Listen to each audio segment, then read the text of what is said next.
we wanted to bring in Dana Lash because she is how much Native American? I think like 3/8. So you're more than, is that more than Elizabeth Warren or less than Elizabeth Warren? That is a lot more than Elizabeth Warren. That's 3/8 more than Elizabeth Warren. Yeah, her ancestors rounded up mine in Georgia. So that's...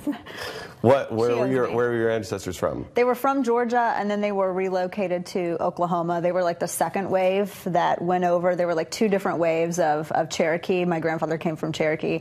And so the first one sort of went willingly, and they didn't want any problems. And the second, guess which one my family was in? the second one that went over didn't want to go over so easily. So they actually resisted, and they fought back, and they were forced by Andrew Jackson, who disregarded a Supreme Court ruling and sent them over anyway. I remember the song Cherokee People. Yeah. Does that help? That's our summer jam. Yeah, is it? Yeah. Okay, so the Washington Redskins. That's so ridiculous. I don't understand. Do these people, do progressives not watch sports? Mascots are something that is, they're supposed to be revered. They're supposed to be something that strikes fear into the heart of your opponent. It's that Are you saying that the red man is scary?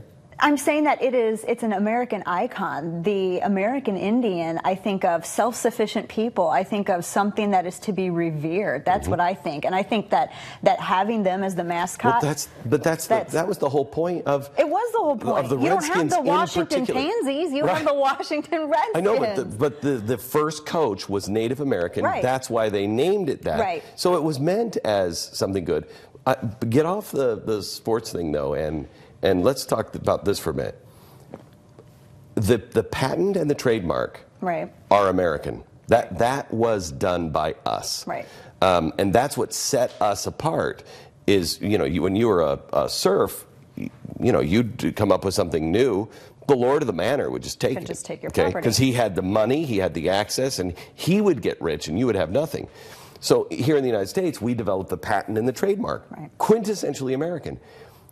I've never seen anything like this. I've never in my life seen anything like this. We're a $3 billion company. The government can just come in and go, yeah, you know what? You don't get that. You don't get the trademark anymore. Right, and just disregard precedent. The trademark law doesn't hinge upon whether or not someone's feelings are okay with it. I mean, this is a political agenda. That's all it is. And trademark doesn't. If someone's offended by it, that's not what constitutes trademark. It's who's using it in commerce, and it's business. It's not feeling, and so it's so, which makes it even crushing the business. Yeah, exactly. It's like, what is it, Operation Choke Point kind of in a way, but with trademark law. And trademark law has gotten really weird over the past 20 years anyway. This is going to further muddy the water.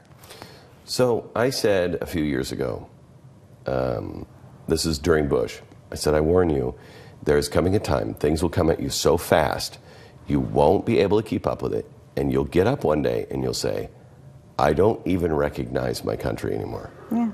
When did we get there? Are we there, and when did we get there? We're there. And I think we got there. I think I was probably a kid when we got there. I think it's been like this for a long time. It's just sped up. Yeah, I think it's been like this for a really long time. I think it's been going this way, but I don't recognize. I remember when I was recognize anything now. No, I remember when I was in elementary school, and when we were singing our Christmas concert, the teacher sent home a letter with everyone. Is it all right if we sing about baby Jesus? Can we sing about this song, Away in a Manger? And I thought that was weird then. I was like 8 years old. Right, but now there was always a bit of normalcy. Now, I think people were capable of feeling shame, and now they're not. Yeah, I think that's the big difference. Yeah. People are not capable of feeling shame. That used to keep people in check. Right. The bad guys aren't worried about anything. No. Whatever the government says, it's usually the opposite. Everything is running counter to where it used to be. I mean, we really are. And this is where conservatives, and this is why I like you so much, because you're counterintuitive and you're counterculture. I mean, you think of a conservative woman, you think of Barbara Bush. Right. That's what you used to. Yeah. You're not. She's a very nice lady. You're not Barbara Bush. No. No, not Barbara Bush. And I don't think people really understand that we are the revolutionaries. Right. And that's easy for me to say in my, my preppy kind of look. But you're wearing ankle socks, and I believe that's a tribal and Tarsha knitting pattern on it. So you're already going against the grain. Ah, see, look at that. Huh? Yeah. People see that? Anybody ever sees that? And they're like, what? You have a tattoo, and I'm like, yeah, that's the way I got one. Sorry. Yeah, Sorry. No, but I would agree with that. We are the revolutionaries, and we don't immediately think to go along with everyone else, and we question. And we have noticed this, and I think that one of the reasons it seems like it's coming at us ever so much faster is because the people who are throwing it at us thought, well, these people didn't say anything when we did this, and they didn't say anything when we did this. Some of us have been saying it for years. You've been saying it for decades.